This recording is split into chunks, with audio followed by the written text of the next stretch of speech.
everyone, and welcome back to another episode of the Kate Hamilton Health Podcast.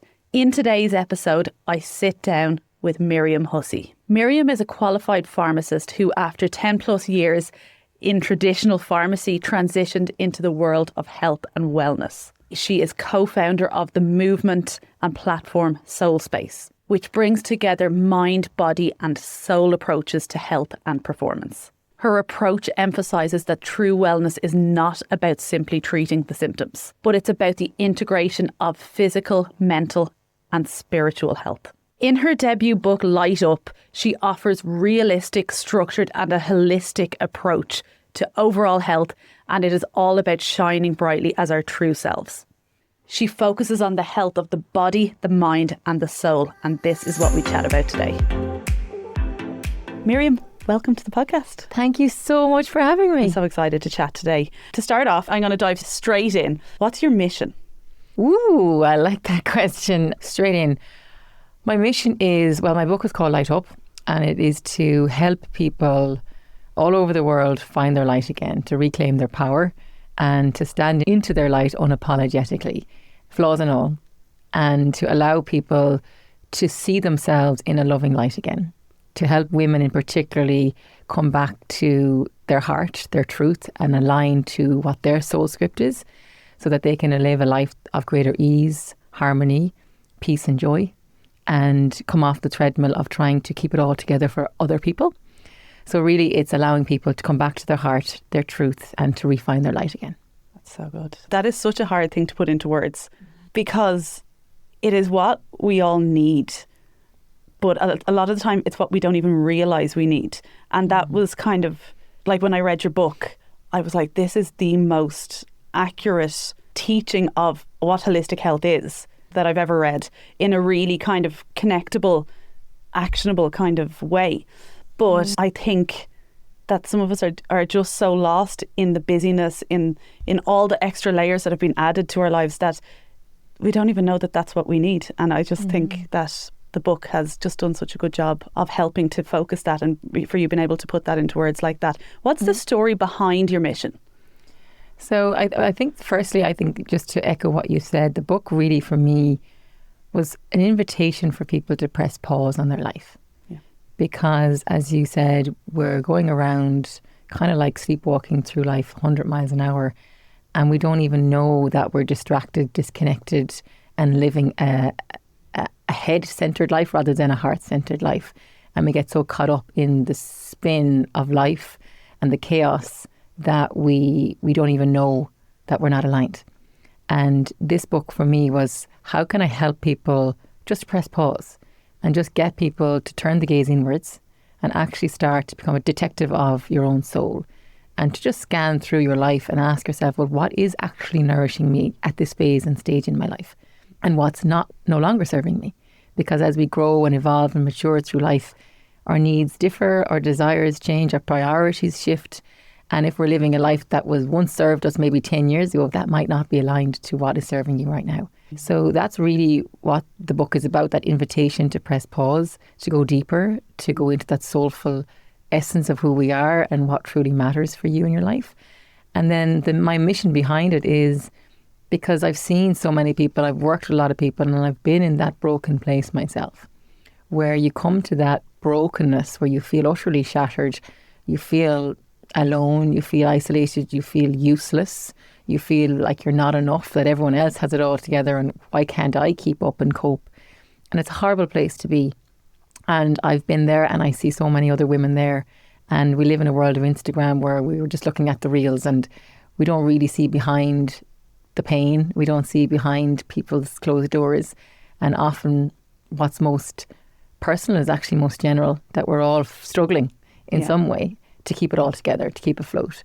So the book is about that, and my mission is to help people not feel that way anymore, to find their own way, to find their own light. Yes, and I think with social media as well-meaning as a lot of people can be, and a lot of information can be quite accurate, but because it's so broad and there's so much information and quite often conflicting information, it can do the opposite to be helpful. And if someone is struggling, like if you're struggling, if you're feeling not good enough, and then you're watching all this information, it can be just really, really overwhelming.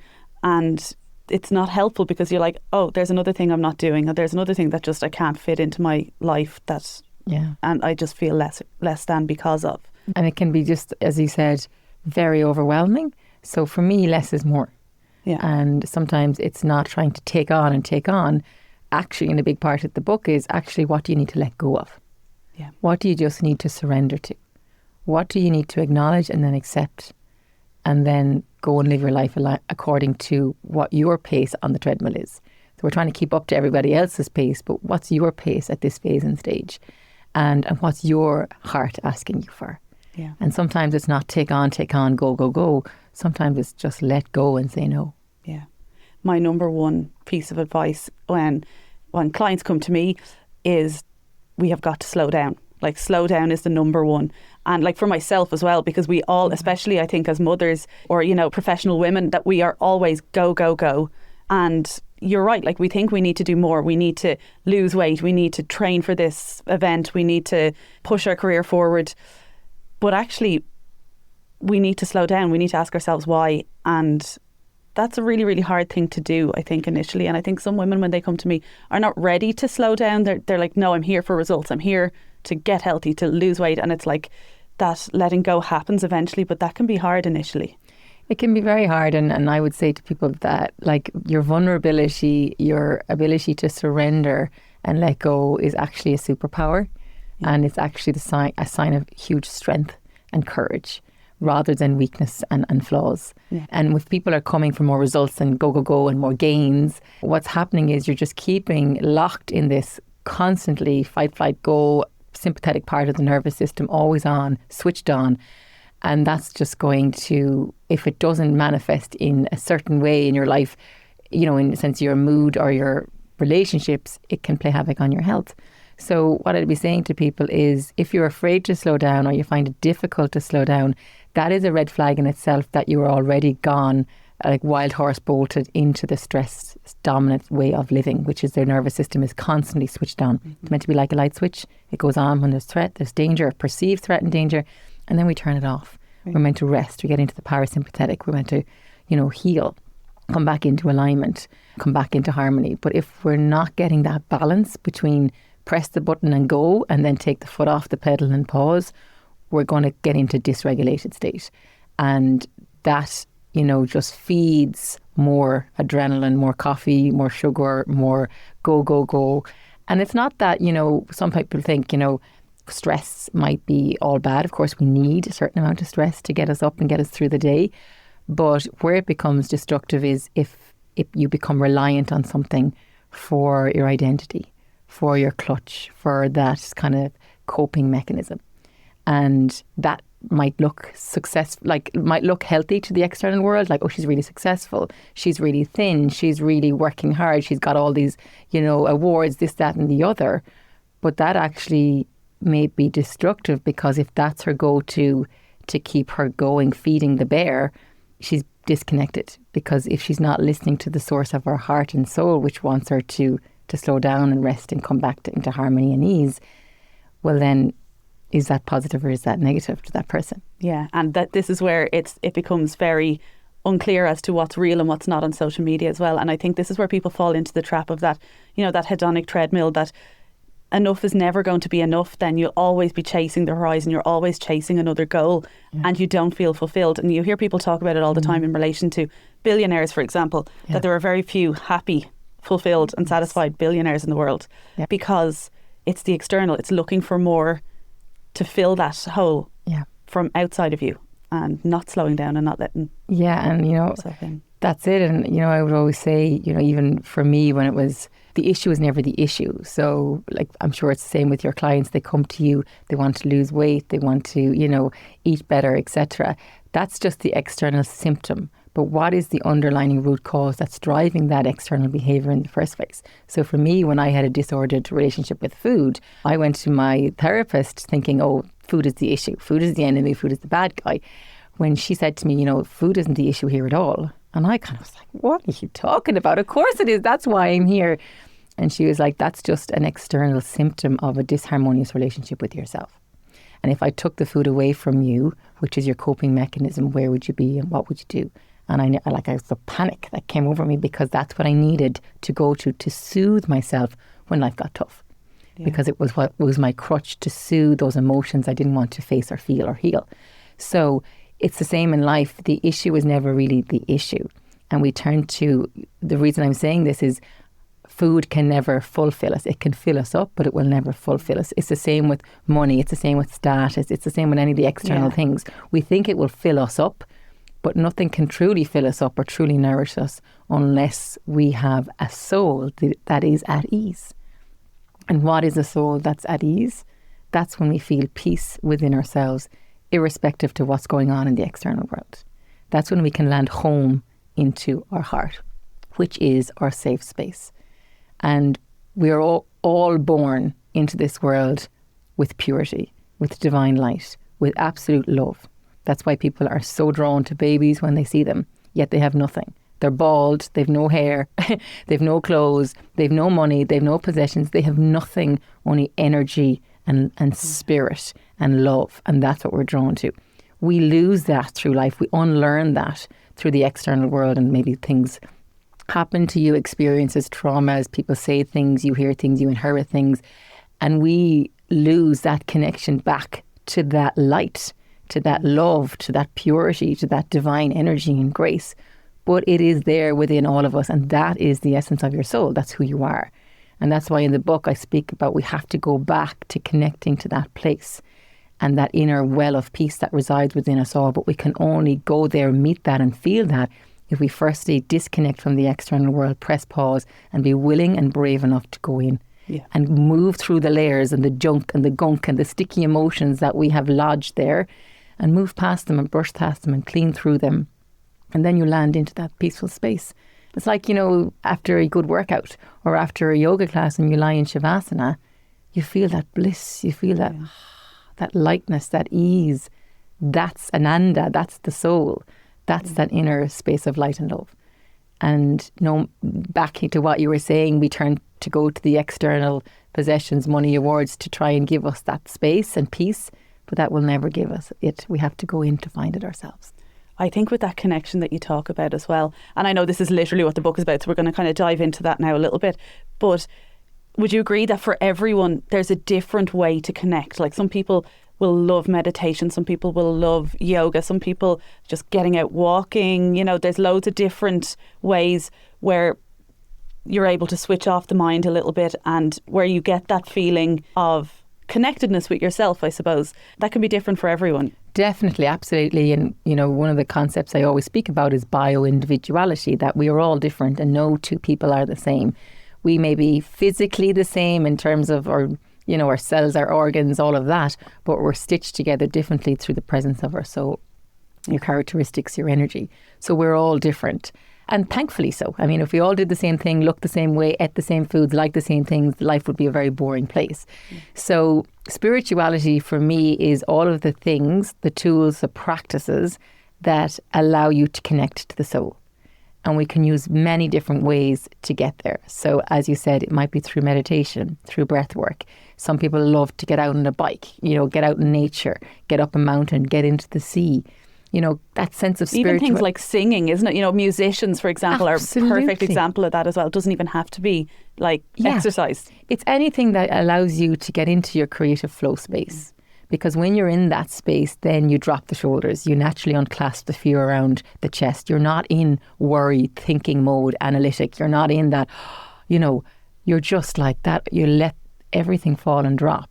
What do you love to do that allows you to get off the treadmill of life for a while, to unplug from the busyness and the stress and strain, and allows you to get into that flow space of ease and grace and just something that you love to do? What do you love to do? What brings you joy? What nourishes you? What lights you up? Think about children, they don't schedule, I must go and play now and relax and unwind. You know what I mean? They just go out on the road and they're just running around free, and we lose that ability as we get older. And I know that's not always our own fault. That's life. That's our society that we live in, that we build this.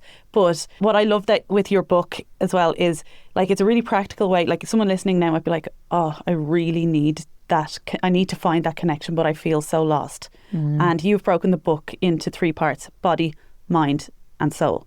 And like, I'm dying to talk more about this soul stuff, but I think we need to talk a little bit more about the body, because I believe that in order to be able to, you know, improve your mental strength, to be able to connect with your soul, it starts with the body, which is a lot of the work that I do, is that initial. And I see it time and time again when women come to work with us and they want to get fitter, or they want to lose weight, or they want to get stronger, and all of a sudden it turns in, like, I've had women change careers after, you know, having life-changing experiences, like with their health. And I think you have to connect with your body first. Am I correct? Before? Yeah, well, I think you can come to it in different ways, because some people, you know, might be very soulful and spiritual, but yet they're not taking care of their body, you know, which is not good either, you know. So, or some people might be very good on the mind, but they mightn't be very good on their fitness or their soul stuff. So I think it's so interconnected, and they all loop into one another. So it's not chronological. It's not like, right, I'll work on my body and then we'll work. Yeah, no, it's like this will all happen, and it does, doesn't it? Magically kind of intertwines. Absolutely, because as you move the dial in one area, you naturally open up and create space in another area, and so on. But starting with the body is it's a brilliant space to start, because it's the most tangible. It's what we see, it's what we know. When we think of fitness and health, we often think of obviously movement and what we're eating. And you're able to kind of track it and mark it that little bit more, perhaps. So it's definitely a wonderful place to start. And as you have said, like, people have those aha moments and they've changed career and they have clarity shifts, because what you're doing and one of the big pillars in the body is movement as medicine. And what we're doing there, we're not just moving the body for the physical. Of course, it's really important for weight loss and all of that. But what you're doing, and the science behind it, is incredible. What you're doing is you're moving emotion out of the body.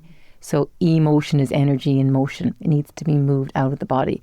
And as we start to shift and shake out the stress, shake out the traumas, shake out the anger, the frustration, the irritation, if you're not shaking it out and moving it out, it's getting lodged and stuck in the body. That will affect your mind. That will cause you to feel cloggy in the brain. It will cause you to feel annoyed, irritated. You're lacking it in your performance. Everything is affected. And from that place, you can't hear the essence of your soul. You can't open the gateway to the heart to drop into the soul, because you're possibly so tight and locked in anger and frustration and irritation. So everything feeds one into the other. But when it starts with the body, you know, even with the yoga, so I teach yoga as well, you start with the body. So you get them on the mat and you get them stretching. You get them moving. Then you bring in the breath work, which is the energetics. So you can't see the breath. It's invisible, but we all know without it, we're dead. So it's so powerful.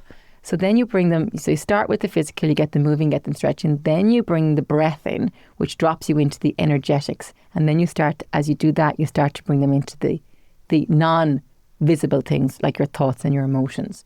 So that's why when you're doing training, when you're on a yoga mat, next thing you realize, oh my God, my mind is really busy. Where are all these thoughts coming from? I never turned off the cooker. I didn't send that email. All these kind of busy thoughts can pop into your mind. That's because now you brought your awareness inside. But then as you sit with that and move through that and practice non-judgment, kindness to self, and move through that, and you breathe through the exercises, you start to move that emotion out. You start to calm the busyness of the thoughts in the mind.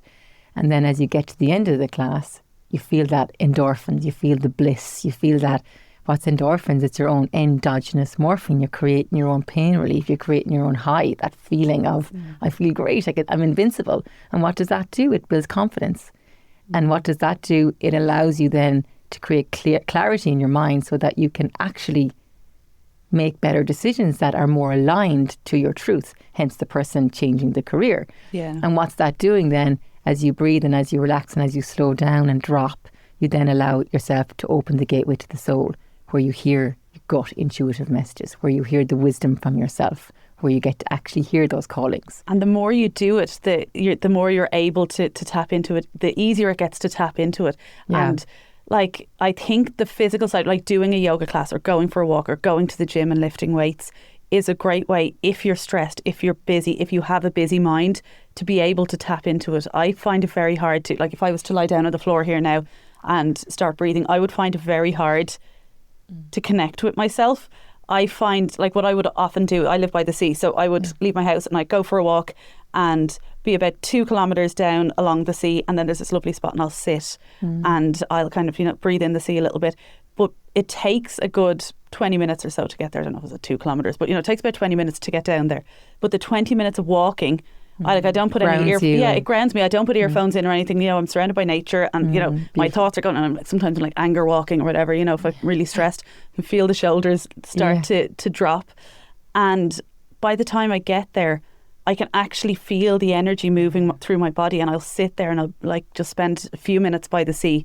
And then I actually walk slower then on the way back, which is interesting. Now it's a little bit more because you've regulated the nervous system, isn't it? It's so like you come into the parasympathetic, which is more slow, and But so for somebody like you who finds it really hard, and it's a really good question, and it's one I often get all the time, is like, I find it really hard to meditate. I find it really hard to just sit and breathe. I get fidgety. My mind gets really racy. I would say to people, that's okay. And it's very normal and very human. And you're not meant to stop your thoughts, because if you were stopped your thoughts, you'd be dead. So what you're trying to do is just become aware of that and just not judge them. Just say, okay, isn't that interesting? That has come. And what I would say is a really good starting point for people like that, if you don't have, say, the 20 minutes to get out and do the walk, but you really want to ground yourself and you really want to do some meditation or some breath work, is you can just do a body scan. Because that really helps if you're that way inclined to kind of, because it gives you a focus point and it brings you into the body. Yeah. So you're starting to scan through the body, and then you're starting to check in with, well, how am I feeling today? Where am I feeling tight? Where am I feeling heat? And, where am I feeling these sensations in the body? Because every sensation is just information. And then as you do the body scan, that begins to drop and you'll start to release and relax. And then you get into the breathing. And you can do that in 5 minutes. Yeah. And it absolutely can transform how you're feeling and clear your mind and just bring you into the heart. And I think for me, the essence of the book is how can we come out of the head and into the heart more in our lives? Yeah. Because the heart is the wisdom. If we're listening to the heart, we won't go wrong. It's the head, because the head is ego. We've got to quieten the mind, don't we, to be able to listen to the heart. It's the longest journey is from the head to the heart. But, also by activating the vagus nerve, which, is the longest cranial nerve in the parasympathetic side of the nervous system. It's that wandering nerve, the vagabond. That's why the vagus nerve, vagabond, wandering. And it starts from your head and moves down by the side of the ears, down through the throat, down, past here and all the way down into your digestive organs. And it literally touches all the major organs within the body. And that's why it's so powerful when you activate that. It allows you to calm and drop. So slow, deep breathing, making your exhale longer than your inhale. That's why cold water immersion therapy, even getting an ice cube and running it down the side of the throat, either side of the neck, or splashing water on your face, or cold shower. These are all activating the vagus nerve. Humming, gargling, singing, they're all vibrating here. Is this why, sorry to interrupt, is this why singing, and then like in certain religions, like religions, chanting, or even song and chorus and choir and stuff is such a big part of religion? Is that why? 100%. If you look through any religions all down to the years, they will all have things like incense, smell, that helps to calm the nervous system, to ground. They will all have chanting or singing or some sort of vibration of the throat, which is activating the vagus nerve. They will all use the symbol of prayer at the heart, where you're bringing your hands at your heart center, which is aligning the right and left side of the brain to help you to come into synchronicity, harmony, balancing the nervous system. They will all have some sort of kneeling down, bowing down. So it's like, what am I releasing? What am I going to let go of? They will all have time in quiet reflection. So they will all use the breath. Like it's when you look at it, they're all using the same things, but in different ways. And there's a science behind that. And that's because you're activating that vagus nerve. So this is where science and spirituality meet. And it's where science is now catching up with the ancient wisdom.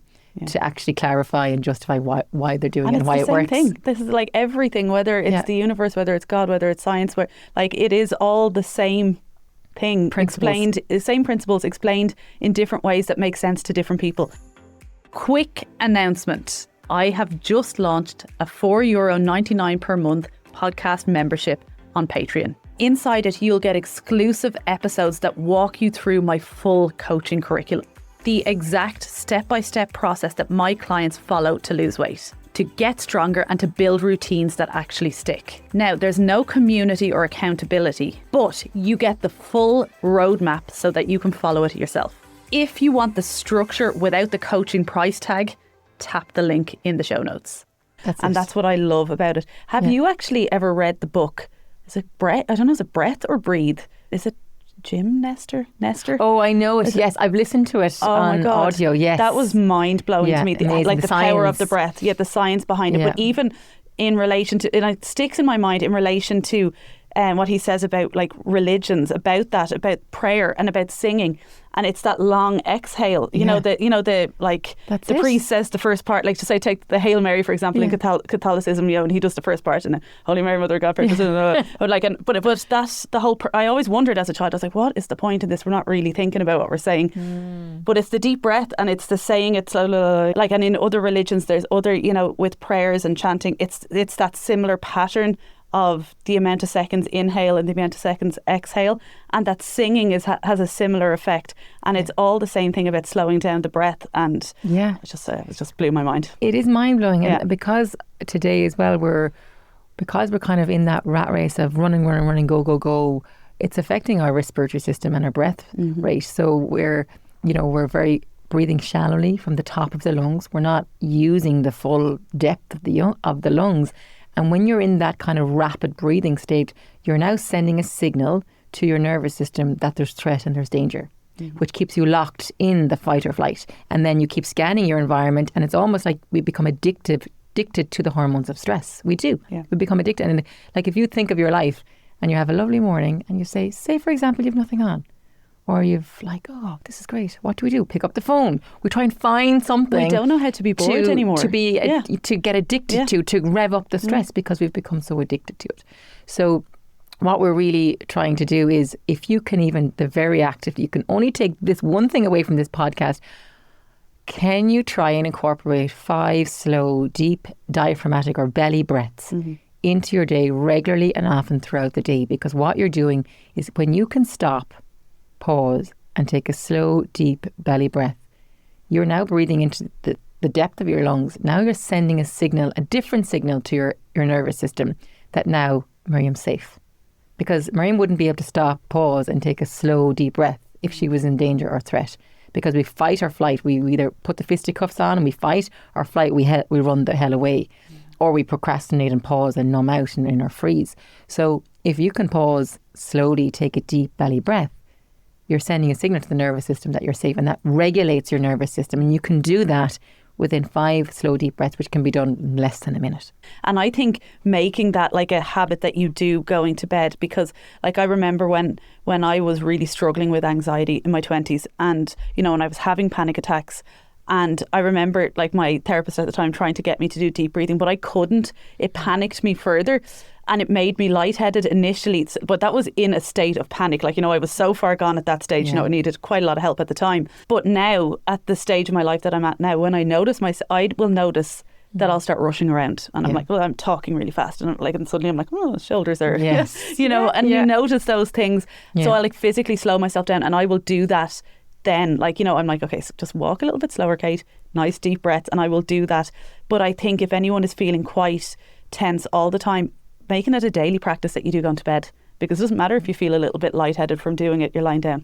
Yeah, I love that idea. And what I would say to people, is if the more you do it, it's like anything, going to the gym, like you're not just going to get your abs after one session.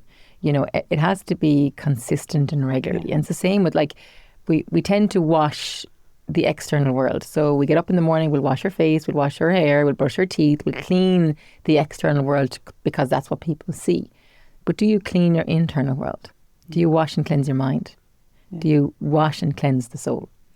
And simple practices that are really powerful like that, the breath work. And I would be saying to people, scaffold it on to things that you're already doing. So it doesn't become another thing I have to do. It doesn't become another overwhelming thing. Oh my God. And everything, as you will know in the book, that I'm a huge, huge advocate for are practices that don't cost anything, that can be done at anywhere in the world at any time, and that don't take up much time. So the breaths. So get up in the morning, before you get out of bed, can you stop, pause, take 5 deep breaths? When you're in the shower, can you take 5 deep breaths? Before you turn the ignition of the car or get on the dart or wherever you're going, can you take 5 deep breaths? Before you open your laptop or do your work, can you take 5 deep breaths? Before you sit and have your lunch, can you pause and be grateful for the food, say a little grace, take 5 deep breaths, mindful eating. Before you close down your laptop, 5 deep breaths. Before you get home in the car, before you go to bed. So therefore you're scaffolding it throughout the day. So you're not getting this like massive surge in cortisol all day, and then you get home in the evening and you're absolutely tired but wired and you can't shut down. Yeah. So we want to be regulating that throughout the day, similar to what we want to do with our blood sugar levels. We don't want to be spiking them all day long, and then we're like, this is the end of the day. We're in constant stress then, our body is, because of it. Yeah. So it's just trying to do it often, a little often and regular, and make triggers to, scaffold it onto the things that you're doing so you remember to do it. And that way it can be really game changing, because then you're more grounded, you're more centered. The external world will still be there. The triggers will still be there. You'll still get challenged. Someone will say something to you, like the shit, excuse my French, will still be there at oftentimes, but your reaction and your response will be different. And you're less likely to fly off the handle. You're less likely to lose the rag. Or if you do, you catch and repair much quickly, because you have awareness. You can't shift or change anything in your life without firstly having the awareness. Yeah. Awareness is everything. But we get awareness by becoming more mindful and pausing and reflecting and breathing. And that allows us to check in. How am I doing? How am I showing up? What's the energy I'm bringing to my world? Am I a Tasmanian devil going around coffee sugar 100 miles an hour? Am I angry? Am I like chip on my shoulder energy? Or am I kind and loving and compassionate? So what's the energy I'm casting? Yeah. And often we don't pause to ask ourselves that question. Exactly. And what do I need to let go of to simplify things a little bit as well? Simplify, surrender, slow. Yeah. They're my 3 S's. Simplify, surrender, slow. Simplify, surrender, slow. Yeah. In relation, so we've might be the name of my next book. Oh, there we go. Yeah, you heard it first here. But in relation to the body, I suppose, so we've spoken a good bit about stress, which obviously then ties really closely in with rest and recovery, which I know is another huge part of your book, and nutrition in particular. I suppose the gut-brain axis and the importance of like good nourishment for energy and for feeling good and mental health as well as physical health. Let's talk a little bit about rest first, will we? Absolutely. Obviously, slowing down, simplifying, dealing with your stress a little bit better, learning to do a bit of breath work and just, connect with yourself a little bit, using movement for that as well. Then when it comes to rest and recovery. So I think it's like anything. If people often ask about how do I get balance in my life, whether it's between work and home or whether it's working out and resting. So it's all in coming back to balance. And if you even look at the word balance and you use the letters as an acronym, it's a wonderful way to bring you more into balance, which will bring you more into that rest recovery. So B is for breaths, boundaries and breaks. Yep. So, taking breaks regularly and often, saying no if you need to, checking in with what actually, every decision you make, ask yourself, will this bring me closer to resting and recovering and healing and coming back into a place of inner ease and grace? Or will this keep me locked in the treadmill of stress and strain and struggle? Yeah. So breaks, boundaries, breath. Balance, A is for acknowledgement and awareness. So we can't even get to a place of rest if we're not aware that we even need it. And we're just going, it's like an athlete on the track going 400 metre sprint, busting it out, adrenaline, cortisol. But imagine if they didn't know that to get off the track at the end of the race and rest and recover and rehab, what'll happen? They'd burn out. They wouldn't perform. And sometimes we're like the athlete on the track and we're just never getting off. So that acknowledgement of where you're at, that level of compassion and understanding, that sometimes it's okay to say no, sometimes it's okay to pull back, and knowing that it's not a defeat or it's not a failure, it's actually a huge stepping up into your performance world, because if you're not resting and recovering, you're not going to perform. L is for that sense of lightness, love, laughter. Are you allowing that in your life? And we often lose this part, don't we? We do, as adults, massively, because we're so, and myself included, I have to be so conscious of that. And we get so blocked out then. And then because if we're not moving and if we're eating over processed food with the gut, where our serotonin levels are going to be lowered. 90 to 95% of our serotonin, which is your feel-good happy hormone, is made in your gut. If you're highly stressed, if you're not resting, if you're eating highly processed food, your serotonin levels are going to be down. And then it doesn't matter what you're gaining in a successful world, in your career, or what money you're getting or rewards, because you won't feel the joy of it. And that's why it brings us back to earlier what we were saying. Nothing, what's enough then? Because if we can't feel it, we can't acknowledge it, we can't be happy for it, well, then we're just going to be chasing the next thing. So that comes back to L, love, laughter, lightness, and looking after the gut. So we move through the I'll be here all day if I go on to, but like A-N-C-E, so N is for nourishment, which goes to that gut place, as I mentioned there. C is connection and community. Have you people and support around you? Because if you have really loving, kind people around you who will call you bluff and are good enough friends to challenge you in a healthy way, that's what you need. You don't need someone, saying, oh, aren't you doing great there? Good girl, well done, and you're flogged. You need someone who'll pull you up and say, you know what, Kate, I see you're struggling. I see you're doing too much and I think you need to rest. That's what we need. So community and connection. And then the last one is E for engagement and emotional intelligence and release. We need to be able to release these emotions so that we're not bottling them up. We need to be able to get into that flow state. And that's why I was saying, if you are exercising, if you are doing your yoga, if you are getting out for your swim, do all those amazing things, move the emotion out and then allow 5 minutes to rest at the end. So my husband, Jerry, would have worked a lot of sports teams, boxing, and what they would do is they'd train really hard and then they'd all lie on the floor and they'd do breathing and meditation at the end. That's the rest and recovery. That is key. So we can't be just going one way. It's a two-way system. And if we're only going one way, we know it'll end up in, we know where that'll end. It'll burn out. And I'm reading a book at the minute actually where it's they're talking a lot about that, as it's actually more of a business book, but I think it's very relevant to our lives as well.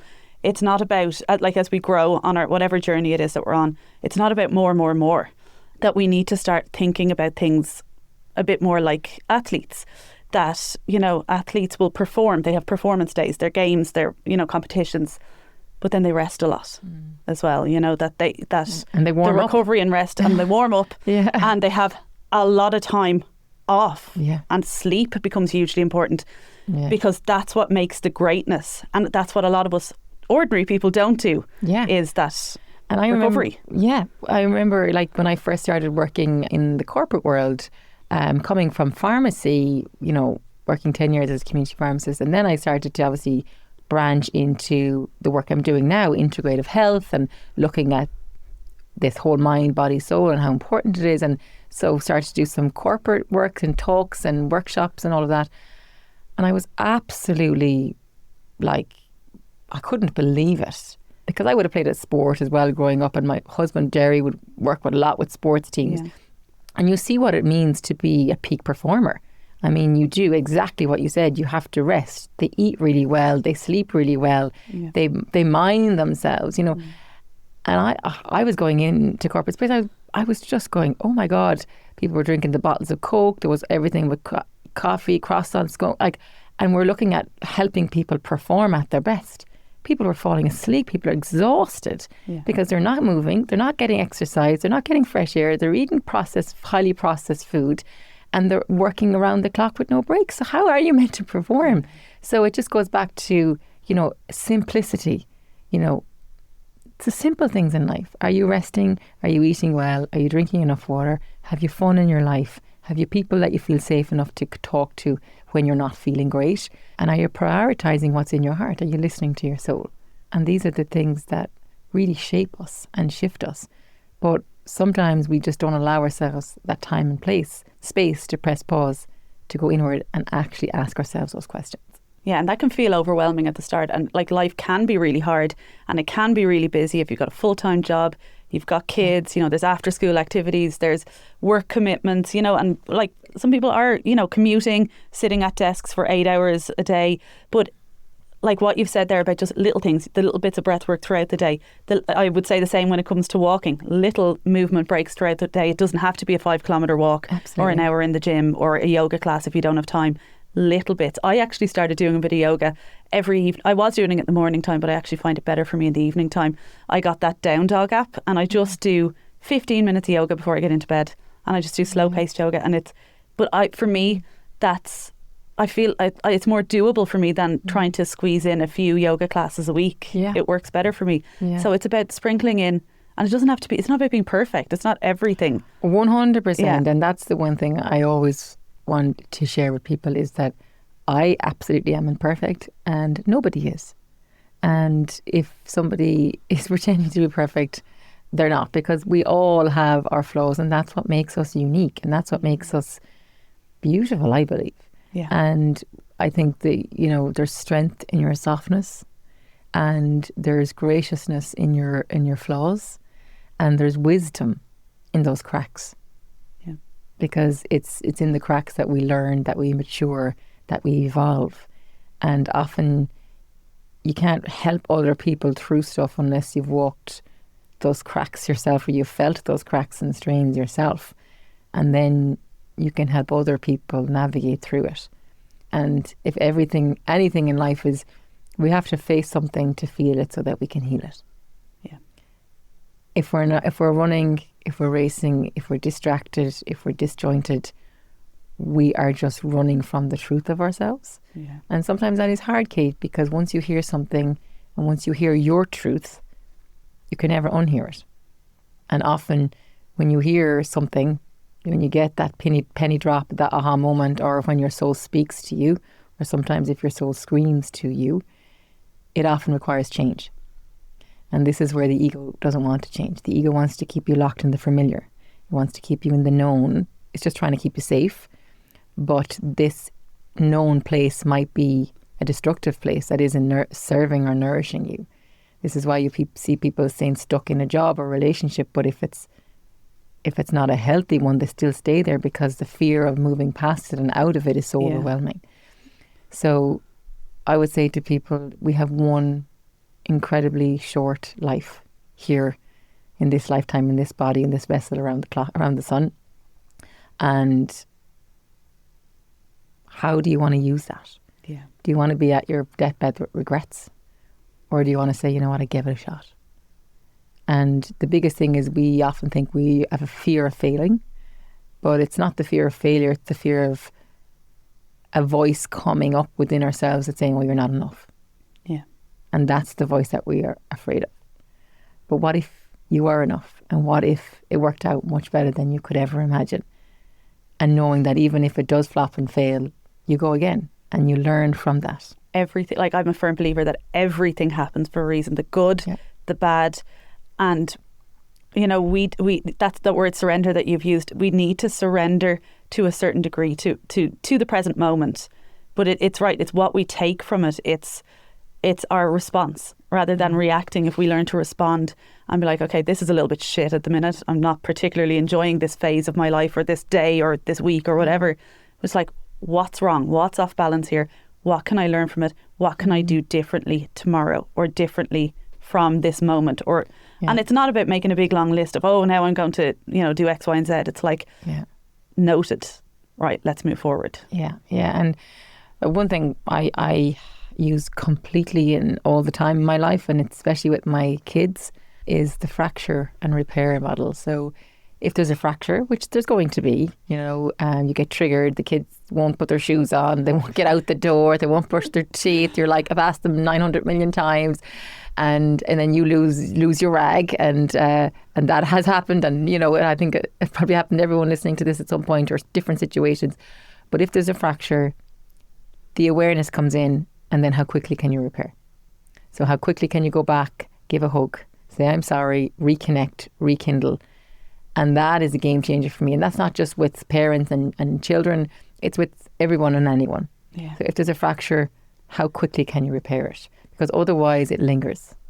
And then if you have those lingering emotions, and especially guilt or shame, these are very low vibrational frequency energies, and they're ones that really, really we don't want to be carrying around in the body. It's what gets in and sticks in there and makes us sick, isn't it? Absolutely. And people often say, well, what's the difference between shame and guilt? Are they the same? And they often get kind of woven into one another. But guilt is, I've done something wrong. Yeah. Shame is deeper. Shame is, I am wrong. Yeah. And we don't want to be carrying those around because our cells in our body are, I always say, it's like they have a pair of ears and they're listening to everything we're saying and they're feeling every emotion we're feeling. So asking yourself, are your cells dancing around in your body with harmony? Are they smiling? Are they singing?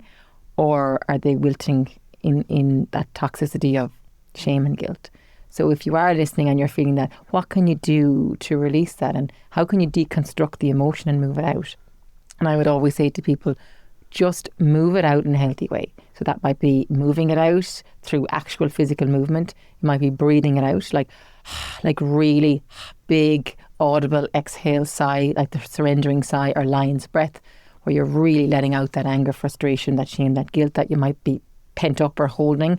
Can you journal it out, write it out? It's a wonderful way of just dumping all the garbage from your brain and just like literally open the floodgates and let it out, let it go, burn it, throw it in the bin afterwards. You don't need to hold on to it. Can you cry it out? A good cry or talk it out. I'm such a crier. I cry for everything. Great. But I feel like it's really healthy. Me and my sister are the same. We're always like, we're a little bit crazy. She's like, no, I think we're healthy, you know. Yeah. It's just, if I'm angry, if I'm stressed, like anything, there'll always be tears. I know. But it's a good way to let it out. I always say like tears are like vomiting for your emotional world. Yeah. So if you have a bad tummy bug and you get sick, you feel better, you're like, it's gone, you've moved it out.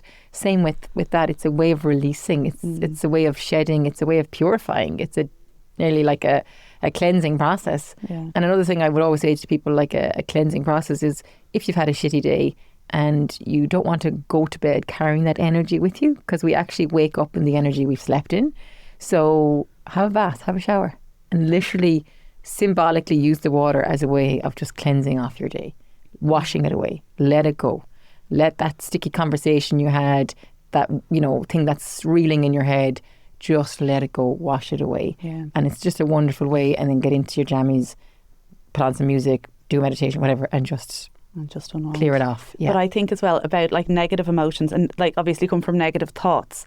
And in relation to negative thoughts, I think if, again, another habit, when you notice negative thoughts coming into your mind, not judging yourself for it, but just like saying to yourself, just because I think this doesn't mean it's true. Yeah. Fact check life your story. Changing. Yeah. Because thoughts are only damaging if we believe them, if we attach ourselves to them, and if we allow ourselves to be defined by them. It's okay to have the negative thoughts. We all have them. We all have a moment where the self-talk gets a little bit dodgy in there, and you need to be like, whoa, okay. I use the cancel, clear, delete. So, if you have your laptop open and it starts to get a bit slow, or you get that thing loading, and you're like, oh my God, what's going on? And you go cancel, clear, delete, like end task. Yeah. So I use that with that idea of if you get these overwhelming negative thoughts coming in, so cancel, clear, delete. Okay. I'm not going to push it away and suppress it. I'm going to see that it's there. It's showed up for a reason. Okay, I hear you. I see you. Welcome it in. And then say, okay, cancel, clear, delete, move you on.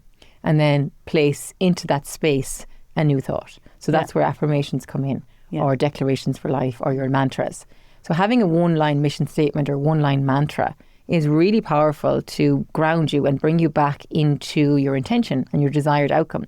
So then when you have, like, say, for example, what's your intention for today? I want to be the calm mother, or I want to be the strong lady, or the gentle lady, or whatever it is. You're having that intention, that vision, that desire. And then every time you make a decision, you ask yourself, will that decision bring me closer to that calm, grounded mother today? Yeah. If it is, wonderful, do it. If it's not, let it go. Yeah. So it's just bringing you in. And then back to the thoughts. The thoughts feed from your emotions, but what feeds your emotions? It stems deeper again. It comes from your beliefs. And your beliefs come from your Jerry core values. said this to me. This blew my mind as well, because I always in my head was like, your thoughts create your emotions. And when I had Jerry on the podcast, he was like, well, actually, it's your beliefs. And I suppose your beliefs are thoughts that you've emotionally attached to, really. Or is there a difference? So I would say the bottom, so if you think of it like the triangle, it's in the book, you'll see the bottom layer, your core values and your beliefs. So what do you believe to be true about yourself? And what do you believe to be true about your world? They are shaped between the ages of 0 and 7. Yeah.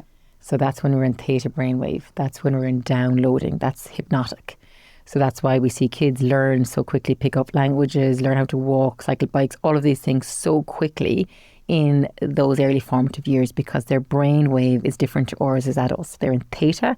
So if you go and get hypnotized, that's what they do. They bring you down into this theta brainwave. So that's where you download things and absorb things really quickly. That's why I always say kids are like sponges. They pick up everything. So that's the belief. That's your core values. Then from that stems your emotions. Then from that will stem your thoughts. And then from that stems your behaviours, your actions, your lifestyle. So that's why people come at the tip of the pyramid with their lifestyle being the issue. I want to lose the weight. The food is the issue. The relationship is the issue. The money is the issue, etc., etc., etc. No, that's not the issue. You have to root down to actually the stem, root beneath the thoughts, beneath the emotions, to the core belief. What do you believe to be true about yourself? And this in the is world? why it's so hard for people to change, isn't it? Like, it's why, like, true change can, like, and it's so doable, but it can be so difficult because those beliefs are so deep rooted, and why I suppose inner child work is so powerful. And that's why the integration is so key and important between the mind with the body and the soul, because you can, as we mentioned earlier, using different avenues or tools to get you down into the root, to understand. Firstly, you have to crack open, well, what are my beliefs? What are my core values? What do I believe to be true about myself in the world? What did I lock in those early formative years? Yeah, because what I found, like, I've done a lot of work on this recently, and what I found is a lot of beliefs weren't my beliefs. They were my parents' beliefs, or, you know, things that other children told me when I was younger. And that's because we absorb, that's what we're taking in. And then what we don't have the brain capacity to decipher what's actually truth and what's not, and what's my truth and what's not. And that's why, you know, thinking about, and it's not to put shame or guilt on your parents or your caregivers or your teachers, because they were only doing what they knew best, given what they were handed down and what they downloaded from their 0 to 7 years. So it's not to have that, and it's to actually, one of the pillars in my book, one of the 11 pillars of building mental fitness of the mind, is forgiveness. Because if we're harbouring anger and all of that towards parents or caregivers or teachers or whatever, we are the ones that are holding on to that anger still. And we are the ones that are holding on to that trauma within our bodies. Yeah. So we are the ones that need to release it and let it go. You're not going to condone or to say what was done to you was right. You have every right to be angry. You have every right, all of that. But you're the one that's going to suffer if you keep holding it, not them. Yeah. So that is one of the biggest pillars. And also just asking yourself, you know, to scan back over your early formative years and ask yourself, well, what was celebrated in my home? What was frowned upon? What was not spoken about? Who were the people that were celebrated? Who were the people that were shunned? This will give you an idea into the type of energy and maybe programs that you downloaded. You know, what was the energy around money, finances? You know, money doesn't grow on trees. You know, there's these things that get thrown around the place. So what did you hear and lock in? And then you spend your adult life trying to outrun them or live them or bring them, you know. So what we would need to do is go back, kind of unlock that, and then say, is that my truth or is that not my truth? And then through neuroplasticity, rewiring your brain, we can create new ways of thinking and being. And that's where the 11 pillars come in so importantly, like your journaling, your meditating, your visualization, your affirmations, you know, really working on becoming aware of your thoughts, your values, and then recrafting your life and reshaping and realigning it to one that feels aligned to your truth and to your soul script. Yeah, because if you ask a lot of people, what are your values? Like, and put them on the spot, a lot of people won't have thought about that because we're so busy and we're constantly go, and we're on, like, I suppose we're just subconscious behaviours. And even when you're saying, like, digging into childhood, like, it doesn't have to be all judgment. Like, if anything, like, you know, just approaching everything with curiosity and being like, right, okay, well, actually, when I was growing up, you know, family, spending time together as family was an important value, which I think is really, really important. And education was important, or, you know, whatever, sport, security, whatever. Different people have different things. Yeah. And then, like, seeing our parents as flawed adults as we are, and being like, they did their best. Okay, so maybe this area that we didn't talk about this and we probably should have, or, you know, it's not judging, like you said, it's not judging your parents. It's taking what really resonates with you from your childhood and being able to leave what doesn't serve you behind and be like, this is more important to me as I move forward. And this is why, like, the inner child work. Actually, I was at Wellfest, was it? It wasn't last year. It must have been the year before. And yourself and Jerry were there. And I remember Jerry was doing he did an inner child exercise. Oh, yes. And myself and my friend were in the crowd. And I swear to God, I closed my eyes and it was fine. We did it. I was Tears. bawling, crying. And I was like, oh my God, Kate, you're surrounded by hundreds of people. Get yourself together. And then I opened my eyes and I was like, everyone else, okay, that's fine. Everyone else is crying bawling. But it was, I had done a little bit of inner child work before that. But after that, I was like, oh my God. And actually I work with a mental performance coach now. We've dug a lot more into my childhood, and it's just the most powerful thing. And I would just say to people, if you've never tried a bit of inner child work, just go find an inner child meditation, try it out. We have some we can You have share. some in your soul space? Yes, yeah. And I did a workshop recently. We have an inner soul space community, the inner circle. And just on what you were saying there about the values, the last webinar I did with them, and they were literally, I just thought it was a very kind of, this is just a normal, but they were all blown away by it. And it was a simple practice where you get people to literally draw a line down the page, and on the left side of the page, write down what are your core values. So what really is important to you in life, okay? Even just think of the top 5.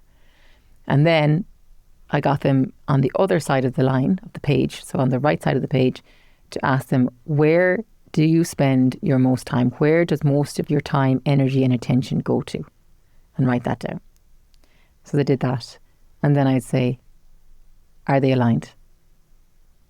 And people were just like, oh my God. So most people would say family, health, etc. on this side. And then where is their most time going? Work, stress. So they were realizing that their values weren't lined up to their lifestyle. Yeah. So they weren't prioritizing their values. Their life and their lifestyle and their energy and their attention was going in all the opposite directions to where their core values. So why is that really important? Because now we have a tethering of the soul.